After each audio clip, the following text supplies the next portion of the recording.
Hi everyone, this is Chris from needlepointers.com, and today I'm going to show you how to convert a flat sheet into a fitted sheet. We have sheet sets, and it seems that our fitted sheets get tears or holes in them, but the flat sheet is still in good shape. So since I have extra flat sheets and would like to get more use out of them, I've decided to turn this flat sheet into a fitted sheet for the same size bed. The first step in converting a flat sheet to a fitted sheet is to measure your mattress. Mine is a full-size flat sheet, so I'll change it to a full-size fitted sheet. Measure the width, the length, and the depth of your mattress. My mattress is 53 inches wide, 75 inches long, and 7 inches deep. Next, we need to calculate the size of the sheet to cut. To get the width, take your measured width and add the depth times 2, and then add 5 inches. So for my bed, that's 53 plus 7 times 2, which is 14 inches, plus 5 inches, which equals 72 inches. For the length, do the same calculation, but use the measured length. So take the mattress length, the mattress depth times 2, and add 5 inches. So for mine, that's going to be 75 inches plus the 7 times 2, which is 14 inches, plus 5 inches, which equals 94 inches. Cut your flat sheet to be the measurements you calculated for the width and the length. So for me, this is going to be 72 inches by 94 inches. You may need to take the top edge and the side seams out to get enough height and width. Here you can see I've taken out the top and the side seams so that I can get the most width. When I'm trimming this, I will want to possibly trim off as much as I can from the side seams and the top area, only leaving what I need, because this has been folded a lot and the fabric is going to be a little bit weaker. So I want to try to keep as much of the main fabric as I can. So I calculate how much I need to cut off of the ends, and I folded this over a whole bunch of times so that I can get and lined up the raw edges. And then I'm going to cut 4 inches off to make my width of my sheet to be 72 inches, which is what I need. I'm trimming off the sides where I took the seam off.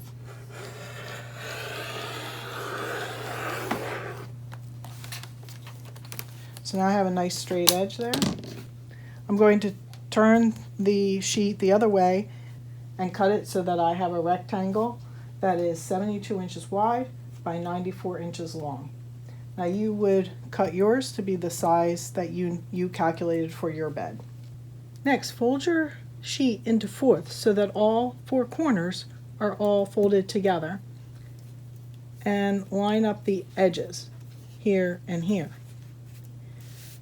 Our next step is to cut out the corner piece so we can make the box corners to go around the edge of your mattress. To figure out the size of the square to cut out of the corner, take your mattress depth and add 3 inches to it. This is the size of the square to cut out of the corner. So my mattress depth is 7 inches. So I add 3 inches, which means I will cut a 10-inch square out of the corner. And I'll use my square ruler here. If you don't have a square ruler, you can just measure and mark it and then cut it out with a scissor. So I'm lining it up on the 10-inch line on each corner, and then I can cut out the 10-inch square.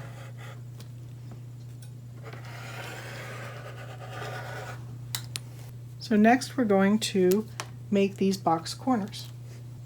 To make the pocket corners, I'm going to sew a French seam so that the edges are finished entirely and encased in the seam, and that way there will be no fraying when you wash the sheet. To make the pocket corners, I will sew a French seam. First, fold one of the corners 2 sides with wrong sides together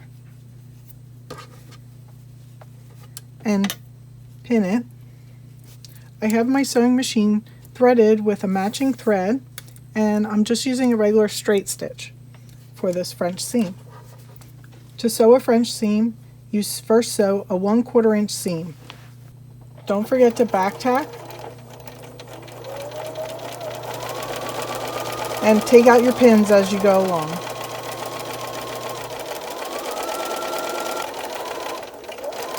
Back tack at the end also.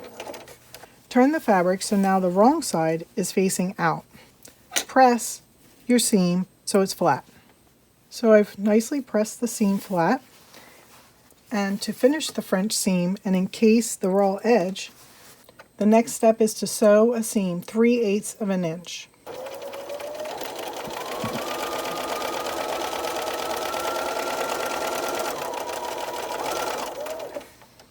So there's the seam, and when I turn this right side out, you can see the raw edge is fully encased in the seam allowance, and it's a nicely finished French seam.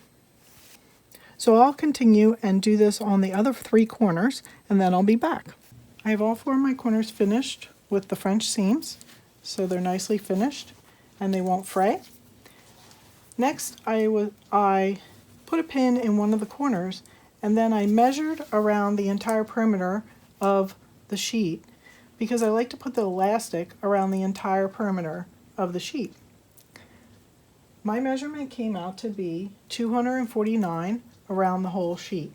I'm going to take half of that measurement, which is 124.5, and just to make it easy, I'm going to round it up to 125. I will add 2 inches to that to be 127 inches, and the 2 inches is for the overlap of the ends of the elastic. So I'm going to use 1 inch elastic around the perimeter of the sheet, and I am using this buttonhole elastic because this is what I just happen to have on hand. If you were purchasing some elastic, I would just purchase some 1 inch wide elastic. I'm going to cut this at a length of 127 inches, and then we'll pin it around. Take your piece of elastic, put the 2 raw edges together, and fold it in half so that you can find the center, and place a pin approximately at the center. Then fold it in half again, bringing the raw edges and the pin together. And then place a pin in each of the 2 pieces of elastic that are folded over. And this marks the 4 quadrants of the elastic. We're going to pin this in the quadrants so that we can make sure that we get it stretched out all the way around properly. So do the same thing with your sheet, is take one corner and put it together, just fold it together to find the half. Place a pin in each of those 2 corners, and then bring those 2 pins together and find the other quadrant so that you can get the 4 equal quadrants on the sheet. Starting at one of the pins, take your elastic end and leave about 1 inch hanging over, and I'm going to align this where the raw edge is close to halfway across the elastic, and then pin that in place. And this is because we're going to sew along here, and then I'm going to flip the elastic to the inside like this, and then we're going to sew along the edges, and that will encase the raw edge of the sheet. So there's the first corner, and then we have the 4 quadrants. So next, find the next quadrant, pin that you put in to the sheet and into the elastic. Be sure that you didn't twist the elastic, and pin this elastic again with the raw edge halfway up the elastic.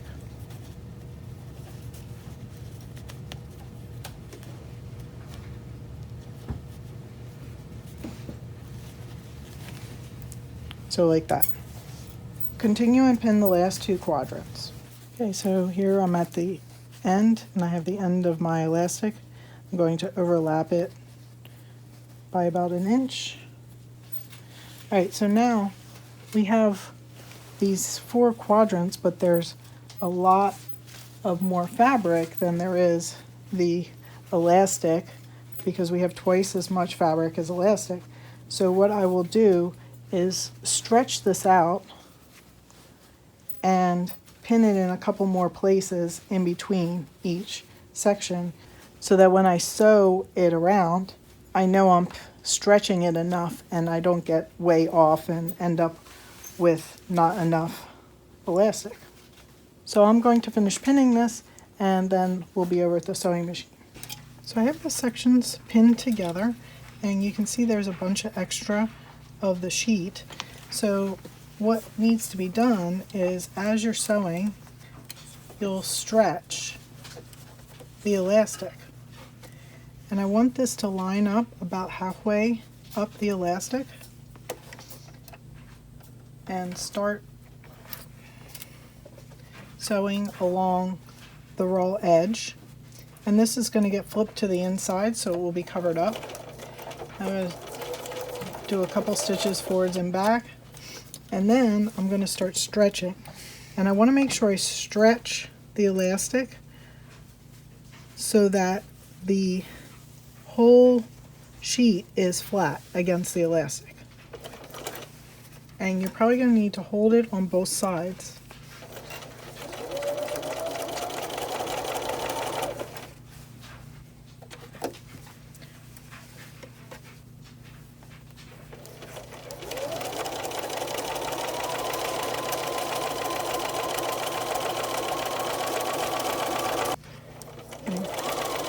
Do one section at a time and sew up to the next pin.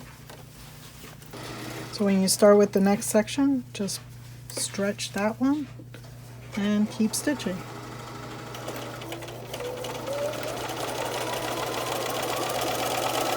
And I'm stretching from both sides.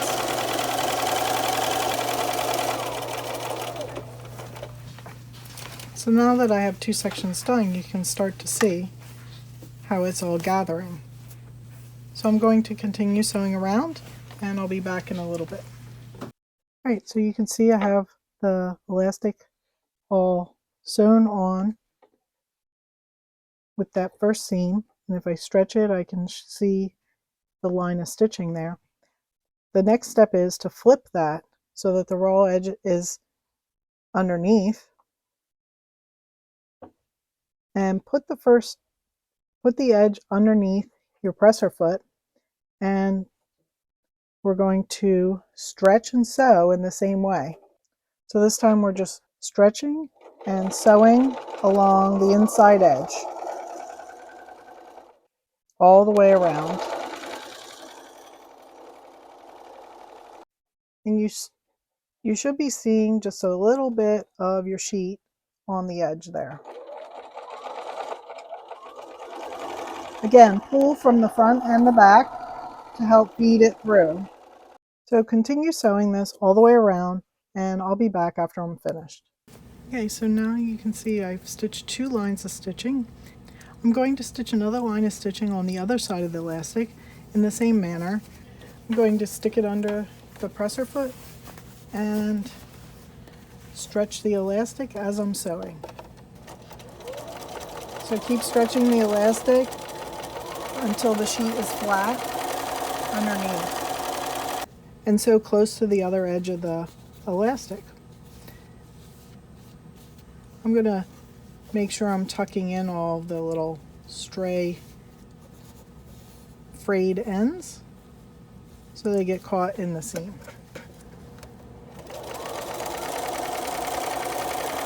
Sew all the way around, and I'll be back after I'm finished. My flat sheet has been converted to a fitted sheet with the pockets that have a nice French seam finish, and a nice elastic all the way around. If you'd like to see a photo tutorial of this project, please click the link in the description of this video to go to our website page for this project. So as you can see, I have the sheet all finished, and it's got a nice elastic edge around the outside, and it fits nicely on the bed. I hope you enjoyed learning how to convert a flat sheet into a fitted sheet. Subscribe to our channel so you won't miss future videos. Visit our website, needlepointers.com, for lots of other mending tutorials. While you're there, sign up for our free newsletter so you won't miss new tutorials. Happy mending!